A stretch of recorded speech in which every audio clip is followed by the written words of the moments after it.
Rare species of uncle.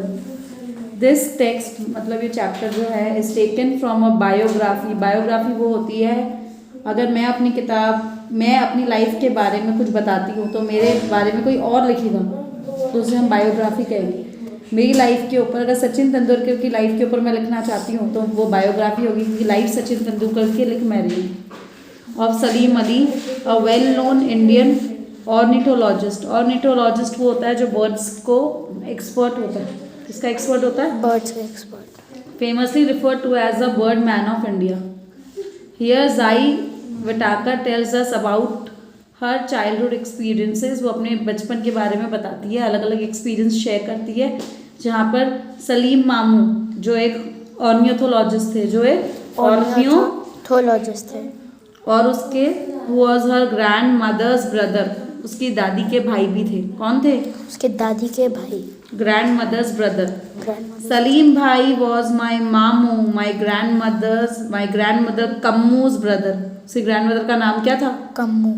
By the time I was born he was living with Kammu and her husband Hasan. जब मैं पैदा हुई थी तो मेरे जो मामू थे वो कम्मू और उनके पति हसन के साथ रहते थे, जो मेरे नानी नाना थे। और बॉम्बे में बैंड्रा में एक जगह पे हम लोग रहते थे। My parents are both nature lovers. मेरे दोनों पेरेंट्स को नेचर देखना बहुत अच्छा लगता है। And my father Zafar Fateh Ali became interested in birds through Salim मामू। और मेरे जो फादर है उनको नेचर तो उनको अच्छा लगता था, नेचर की चीज़ें निहारना, mountains, valleys, birds, animals, rivers, सब अच्छा लगता था। लेकिन बर्ड्स में इतना इंटरेस्ट उनको किसके वजह से आया? जफ़र फ़तेह अली की वजह से।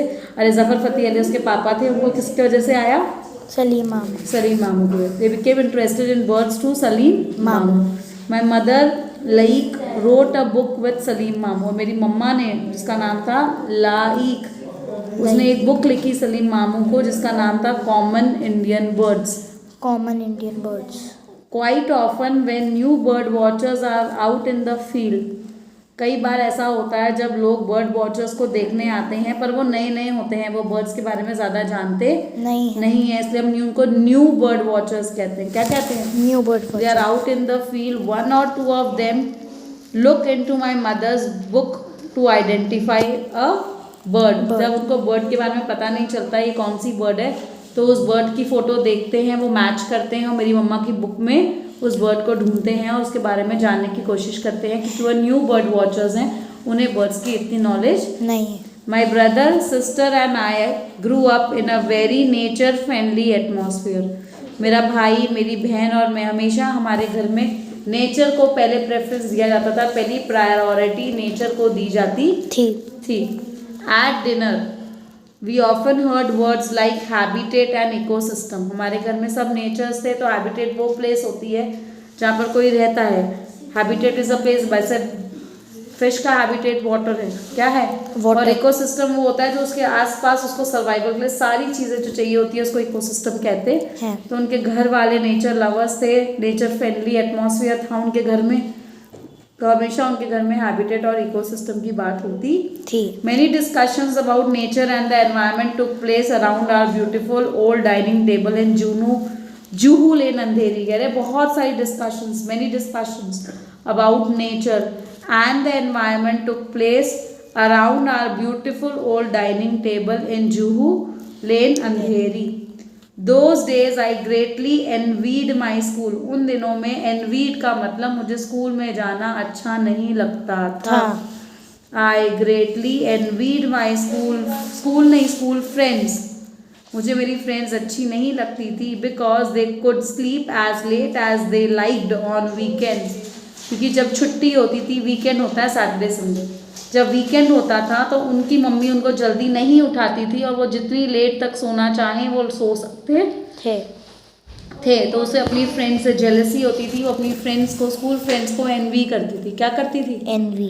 We on the other hand were woken up एट 5:30 AM। लेकिन हमारे घर में सुबह 5:30 बजे हमें उठा दिया जाता था to go bird watching at Borivali park, which is now a national park. पहले वो एक छोटा सा पार्क था पर अब वो नेशनल पार्क बन चुका है। हमें बर्ड वॉचिंग के लिए वहाँ पर ले जाया जाता है। Sometimes सलीम मामू would come along too. कई बार सलीम मामू भी हमारे साथ आते थे. He would drive his Willys Jeep. वो अपनी एक जीप चलाते थे जिसका नाम था Willys jeep. Like a battle tank. जैसे कोई लड़ाई हो रही है. Battle tank. honking and shouting. honking होता मतलब हॉर्न बजाना और चिल्लाना. At every person and car on the road. Her person पे और हर कार पे वो चिल्लाते रहते थे और जोर शोर से honking करते थे, हॉर्न बजाते थे और चिल्लाते रहते थे लोगों पे भी और कार पे भी. His temper, वो इतने गुस्से वाले थे, which was never very sweet. उनका वो हमेशा गुस्से में ही रहते थे. उनका टेम्पर हमेशा गुस्से में, वो उनका नाक चढ़ा रहता था, वो गुस्से में ही रहते थे. Was definitely at its worst on the road. लेकिन जब वो रोड पर होते थे तो उनके गुस्सा तो और ज़्यादा हो जाता था. सबसे ज़्यादा गंदा अगर उनका टेम्पर होता था, सबसे गंदे मूड में वो जब होते थे जब वो ड्राइविंग करते थे. As passengers were learn to shut our eyes and hope for the best. As passengers, हम तो पैसेंजर्स थे, हमें तो पता चला कि जब मामू चला रहे हैं तो बस हम अपनी आंखें बंद कर ले. Shut our eyes and hope for the best. हम कुछ नहीं कर सकते थे क्योंकि वो अपने वर्स्ट टेम्पर पे होते थे. At Borivali we had favorite walking trails in the forest. Walking trails का मतलब the paths that are followed for a particular purpose. Trail वो रास्ता होता है जहाँ इनको पता होता है, वो उसी रास्ते पर जाते हैं, वो उसी रास्ते पे जाते हैं, इसलिए उन्हें ट्रेल्स कहते हैं. क्या कहते हैं? Trails. We had our favorite walking trails in the forest. Following pretty streams. Following pretty streams मतलब छोटी छोटी, रिवर से छोटी होती है स्ट्रीम, रिवर से छोटी होती है स्ट्रीम. सुंदर सुंदर स्ट्रीम्स और वाटरफॉल्स उस रास्ते से आते थे जिस वॉकिंग ट्रेल से हम जाते थे. I was not a great bird watcher and still remain सो. मैं उस टाइम पर मुझे बर्ड्स वॉच करने में कोई ज़्यादा मज़ा नहीं आता था और आज भी मुझे बहुत ज़्यादा मज़ा नहीं आता है. I keep buying bird books and binoculars hoping that these will magically make me clever. मुझे ये लगता है कि अगर मैं बर्ड बुक्स खरीद लूँगी या मैं बाइनोकुलर्स खरीद लूँगी तो मैं बहुत ज़्यादा स्मार्ट बन जाऊँगी, मुझे बर्ड्स की बहुत ज़्यादा नॉलेज हो जाएगी, पर ऐसा नहीं होता है. But Salim Mamu definitely had some secret bird finding talent. पर सलीम मामू के पास ऐसा एक टैलेंट है जिससे वो कोई भी बर्ड को ढूंढ देते थे. He could see what no one else saw. उन्हें वो वर्ड्स भी लिख जाती थी जो किसी और को नज़र नहीं आती थी. Hear what no one else heard. उन्हें वो आवाज़ें भी सुनाई दे देती थी जो कोई और सुन नहीं सकता था. He could walk more miles than others. हम इतने बुढ़े होकर भी, वो इतना मामू है हमारे, चल लेते थे, पर हम इतने यंगर होकर भी हम चल नहीं पाते थे. He could walk more miles. हमसे तो वो बहुत ज़्यादा चलते थे.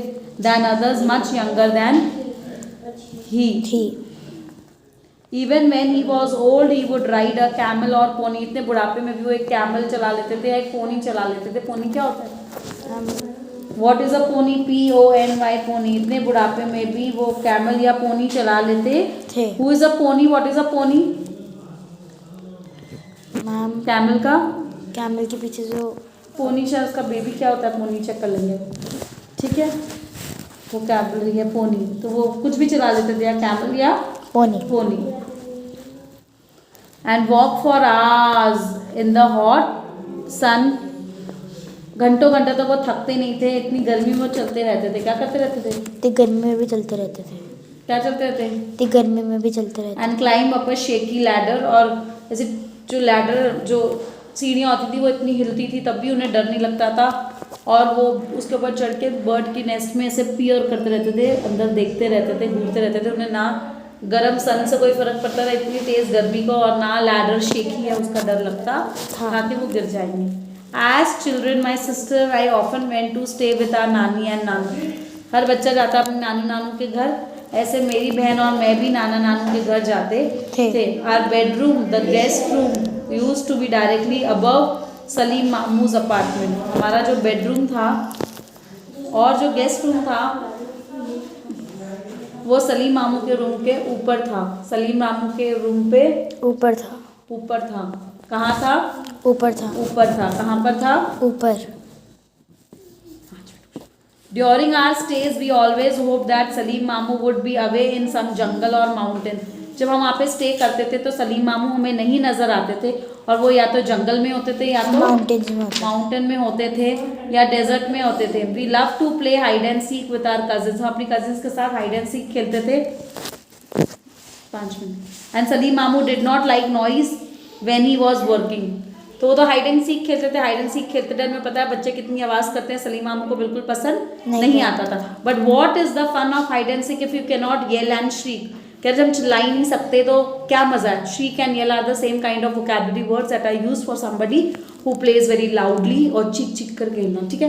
When he came up the steps to shout keep quiet, we would all dive under the beds in fright, हम बेड के नीचे, गद्दे के नीचे डर के मारे छुप जाते थे। However our neighbours giggles would soon give us away, our nervous giggles, लेकिन हम इतने डरे हुए होते थे हम हंस जाते थे। नर्वस मतलब डरा हुआ होना, और गिगल्स मतलब हंसना। तो हमारे मामू आते थे, हम हंस जाते थे। But we on the other hand had to put up with the noise of his typewriter, ठीक है।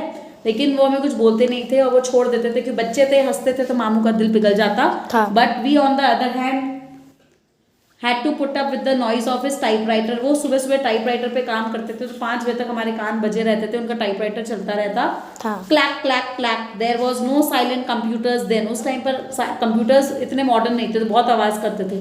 Then and he type most of his books himself, वो खुद बुक्स लिखते थे तो खुद ही टाइप करते थे।